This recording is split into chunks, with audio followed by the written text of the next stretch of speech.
Hi guys, welcome back to my channel. Again, this is for entertainment purposes only, but this is also my personal experience with my crazy ass mom. So here we go. Okay. So, she's narcissistic, obviously. Previous video has discussed narcissistic family. Um, my first memories of her with her craziness is she would lock us out of the house. And the spigots used to have the little connecty thing. Some of them still do. Mine still does.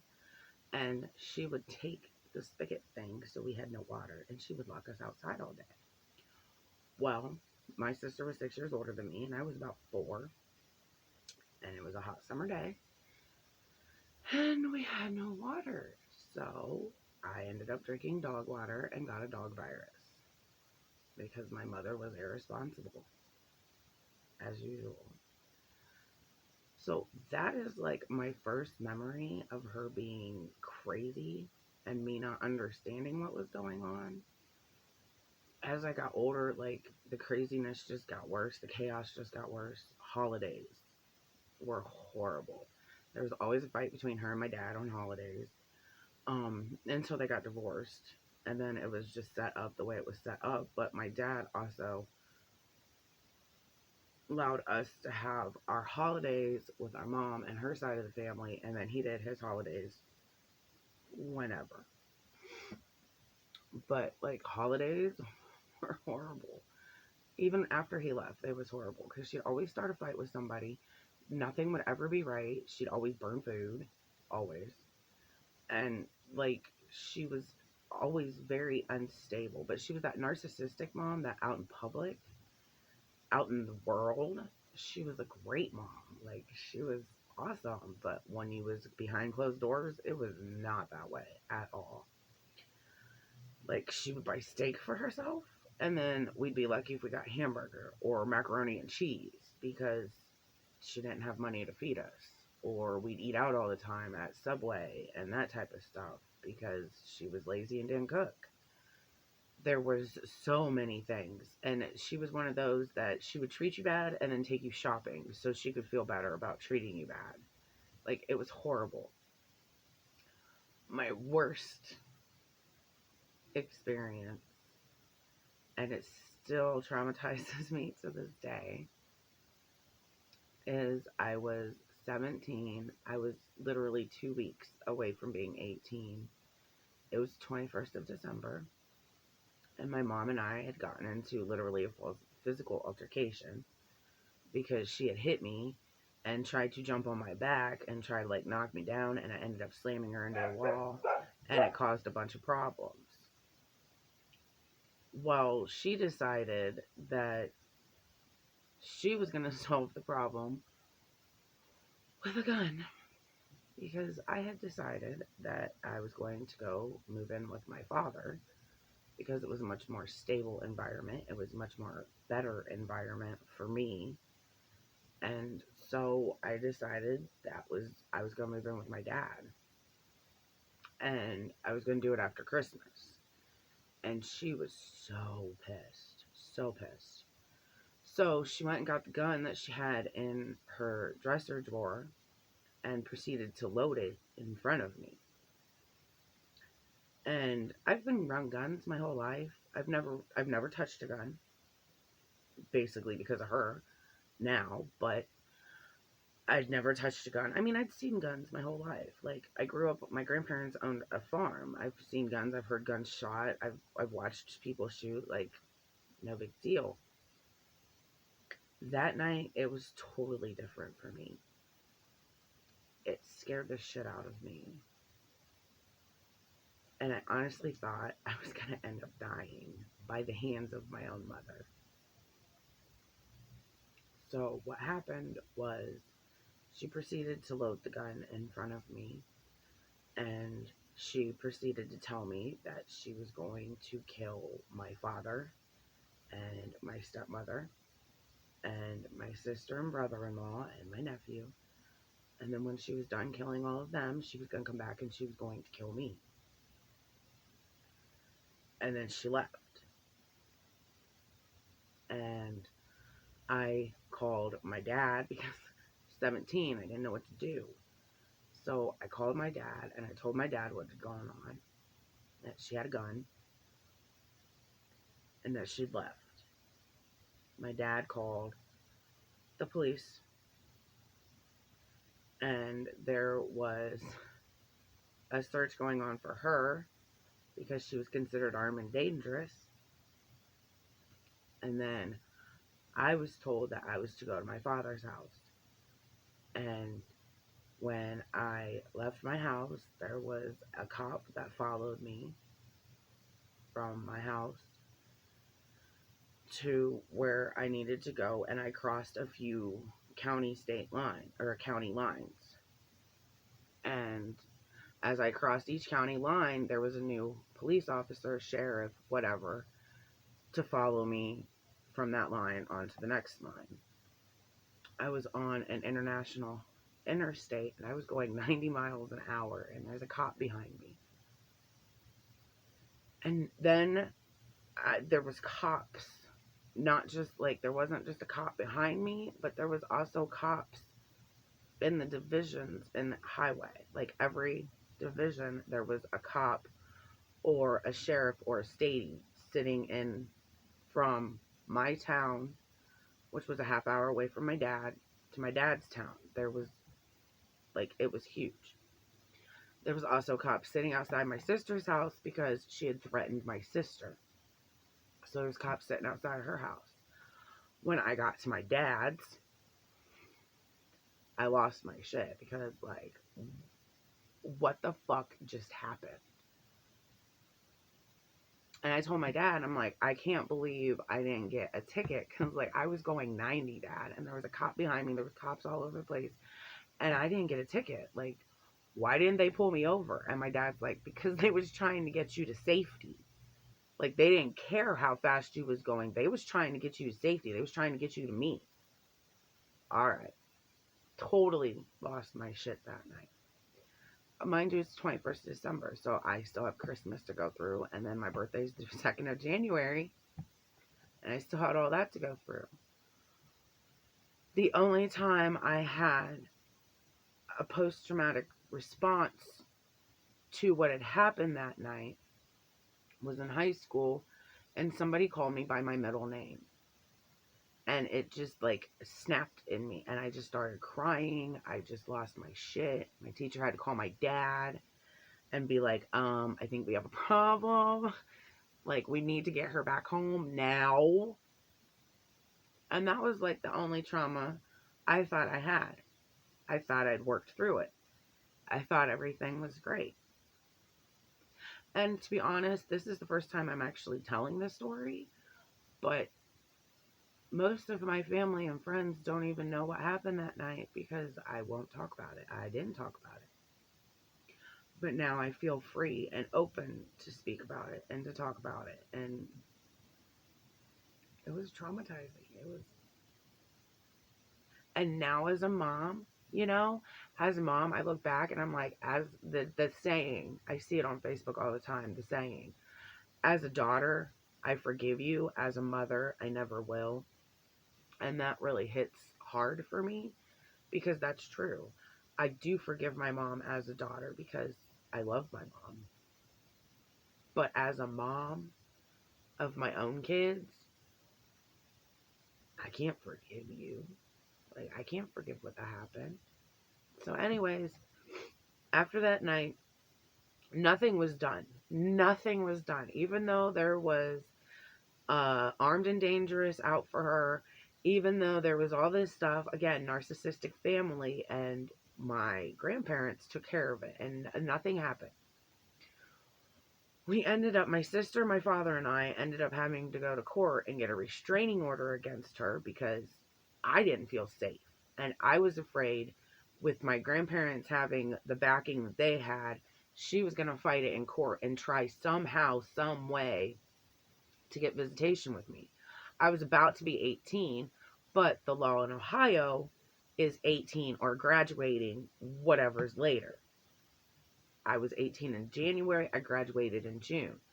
So I still had about 6 months to go before I was actually technically out of the law of that recognition. So we get a restraining order against her, and the restraining order was for 3 years to get me to 21 so I'd be okay. Well, my dumbass, like with the previous video, decided, oh, let's get a hold of my mom. Let's see what's going on after a couple years. So I did. And for a little bit, it seemed that she had changed. But it all started coming out when I was dating my now husband. And she was very jealous of our relationship. She was very jealous that he wanted to take care of me and he wanted to build a life with me because she'd never had that. She also asked if we wanted to have a threesome with her. Like, what mother in their fucking right mind, joke or not, that's not even a joke. That's just nasty. That's just nasty, okay? But what mother in their right mind would even do that to their kid? Like, what the fuck is wrong with you? What the fuck is wrong with you? Whatever, lady. So I end up getting married and I take on my son, who's actually my stepson, but I've raised him since he was 6 months old. We take on my son, we build the life. Crazy just keeps getting crazier. And not only do we get crazier and we now have health problems because, well, we like to play with our medication. And, well, that has consequences. And she played with too many psych meds and all that type of stuff. She was crazy, and nobody, like, in the family even let it out that she was already diagnosed a little woo-woo. And so my dad didn't even know she was woo-woo till he was already married to her and in that situation. He didn't realize she was woo-woo because they hid it. So, like, the woo-woo just kept getting worse over the years because of all the drugs and all that type of stuff. She was red flagged at pharmacies because she kept trying to get prescriptions from different pharmacies for different, like, the same medication. So I go back and I try to make it work with her. I try to make it work. As a mother-daughter relationship, I work at it. I keep thinking maybe there's stuff I can do better. Maybe I'm just not seeing her point of view. And it just keeps getting worse. She's more dependent upon us, me and my sister at the time. We pretty much had to do everything for her. Mind you, she was capable of doing this stuff herself. She just didn't want to. Her theory was, well, I took care of you when you was kids, so now it's your job to take care of me. And she was only in her 60s, like, but she refused to take care of herself. She refused to get out and exercise. She refused to eat right. She drank those stupid protein shakes all the time instead of eating. She was on medication that was making her dizzy and incoherent. And my sister and I, we tried our best to fix the situation, to talk to the doctors, to get her the help she needed and deserved. She'd been in and out of psych wards a few times. And we just couldn't help her. You know, you can't help somebody that's not willing to help themselves. So I forgave her for the previous situation with the gun because she was my mom. But looking back, I kind of wish I wouldn't have. I kind of wish I would have seen the situation for what it was. Your mom pulled a gun on you. That's not normal. That's not normal. And when you tell people that story, they're like, oh my God, like, you survived through, like, are you serious? Yes, I'm very serious. But what baffles me about the whole situation is she was never charged with anything. Even though she was armed and dangerous, even though she was on the road armed and dangerous, she never got charged with anything. And that's always baffled me because I'm like, how? How? Like, because you ran to your parents? Because, like, that's not right. That's not fair. And that's when I'm talking about the narcissistic families and how they work. She thought she'd done no wrong. She still, to this day, thinks she did nothing wrong. Her claim to fame about this whole situation is she was gonna kill herself. Bitch, if you was gonna kill yourself, you need 6 bullets. You need 6 bullets to kill yourself? Because I don't believe that. I don't believe that for one blessed bit. I was there. I watched you. I heard what you said. You said you was gonna kill everybody I loved and then come back and kill me. Like, you crazy? And that's just the end of that one. So, like, I have absolutely no relationship with her anymore. I haven't had any relationship with her in 5 years Easter. So 5 years yesterday. I have not had anything to do with her. When I was in that family, I made the dinners. I made all that stuff. And this was the Easter after I'd walked away from my grandparents for what they'd done to my husband, or said about my husband. And so it was Easter. My sister and I, we got together. We made a great meal. We did what we could. And she's like, well, I'm sick. I can't come. Okay, that's great. Like, when we're done, we'll bring food over to you and you can have the food. Like, no big deal. That wasn't good enough for her. We were supposed to take all of our food. Mind you, we had a kitchen table full of food. We were supposed to take all of her food, or all of the food, over to her house, which is this little bitty apartment, and none of us all fit in. Like, we didn't fit in. You had to sit on the floor. You had to sit in the toilet. Like, it was little. And she was very, very upset because we didn't bow down and give her what she wanted for Easter. And so when my sister and our kids and my husband, and we all get over there, and we all take her in the food, and like plates upon plates of food so she can eat, and she has like all the good food we had, that wasn't good enough. She proceeds to start screaming at the top of her lungs about how horrible of children we are. We are the worst daughters that she's ever seen. Her friends don't get treated this badly. Why didn't we come over when she called? She could have been dead on the floor and nobody would have known or cared. She went through this whole spew, and I mean, she is screaming at the top of her voice. She always screamed. Like, she would scream at waitresses. She was always screaming. And so I was supposed to take my niece for the day, and I had my little boy and my oldest son. And I had just had enough. I'm just one of those people that when I've had enough, I've had enough. And I just I just had enough. Like, are you serious right now, lady? Like, I love you. You're my mom, but come on. Like, we're doing the best we can for you, and it's still not good enough. So, like, she was one of those that we were supposed to put everything aside. Our children, our husband, our lives. We were supposed to put everything aside to stop and take care of her. And it just didn't work out. So, in the middle of her screaming, I literally picked up my little kid, told my oldest and my niece that we was leaving. My husband got up and followed me, and we walked out, and I haven't seen her since. Because I have just decided that I am not going to be treated that way. I don't deserve it. I have done everything for these people that I possibly can. Run them to doctor's appointments. Bent over backwards to help them clean their house. When she moved, I had to scrub her floors. I was 3 months pregnant, and I wasn't supposed to be doing that shit because I'm a high-risk pregnancy, and I have progesterone problems, which is what keeps you pregnant, the chemical that keeps you pregnant. Wasn't supposed to be on my hands and knees at all. I'm on my hands and knees scrubbing her floor while she's in the nut house so we can get her moved to her next appointment or apartment.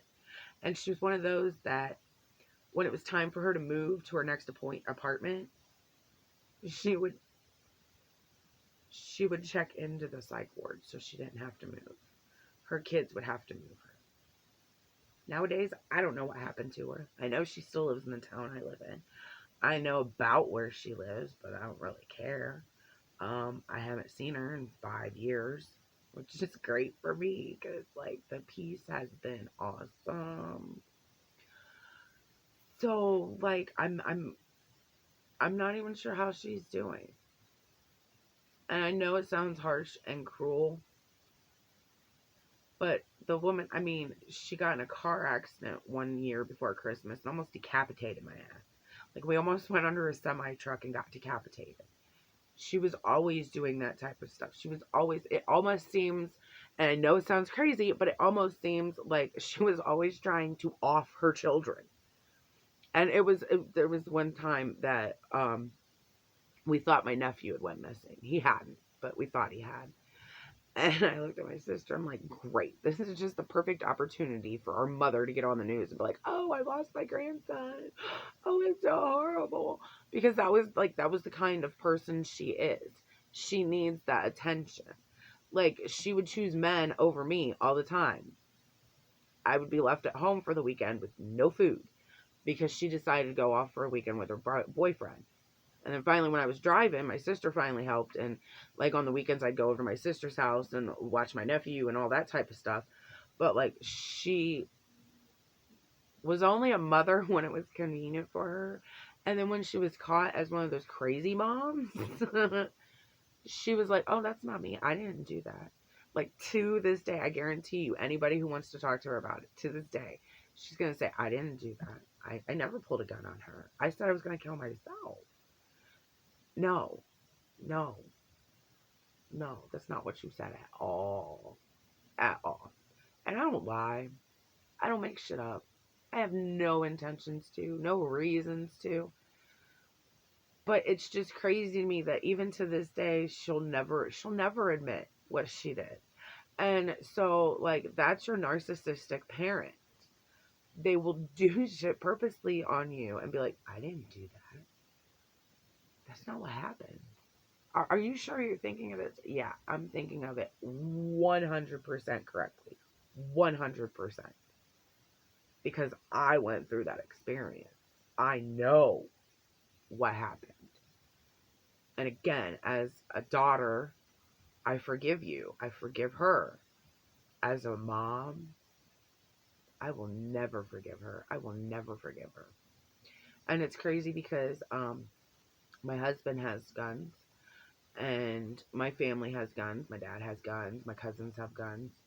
And like I said, I only had that one post-traumatic problem in high school until 18 years later. Until 18 years later. So I was down at my relatives down by the Ohio River. I love it down there. It's beautiful, peaceful, miles off any road. You don't hear any traffic. It's great. And I went out with my mom to go shopping. Not the crazy mom, the mom I chose, my stepmom. She's married to my dad. So mom and I go out shopping, and I leave my son with his dad and his brother and my dad and all that type of stuff. And we come back, and my cousin's shooting off guns, and my son's there. And I'm like, oh, great. Didn't really think much of it. I was very uncomfortable about the situation because it was my little boy, and he was like 2 or 3. And I'm like, everybody's like, oh, he's listening. He's staying where he's supposed to. Yes, but what happens when that 2 or 3-year-old little brain hits and he runs and you shoot? Scare the shit out of me. So we get home from the weekend, and I wasn't feeling right mentally. And I couldn't figure out, like, what happened. Well, thankfully, I yelled at my husband for a week. How could you have a gun around Corey? What the fuck is wrong with you? What the fuck was you thinking? And he couldn't figure out what was going on. Like, my husband couldn't figure it out, and we're pretty close. We've known each other since I was 10. I'm 39 now. So that gives you about how long we've known each other. So he's like, what the fuck is going on? What is wrong? This is not you.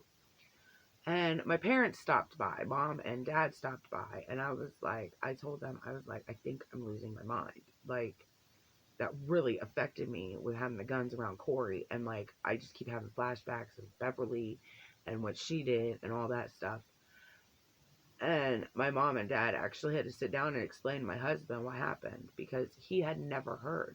He knew my mom had pulled a gun on me, but he had never heard what that situation actually was and what had actually happened that night. And like my son's 2 or 3, so we've been married 15 years now, and I never told him what happened. And so he started figuring out, and they helped get me off that cliff because they was the ones that got me off that cliff that night when she pulled what she pulled. And then they told like my husband, they're like, okay, there's like no guns allowed around her, and there's no guns allowed around her kid. And my parents also called my cousins, excuse me, and let my cousins know there's no more guns around Heather and Corey because like we just went through a mental whatever with Heather, so we can't do that. I thought I was healed from that situation, and I wasn't. So that's like I'm still not healed from it. Because I'm sorry, I was a really good kid. I would do anything to make anybody happy. I'm still that way. I don't care if I'm mad at you or not. I will still do something to make you happy.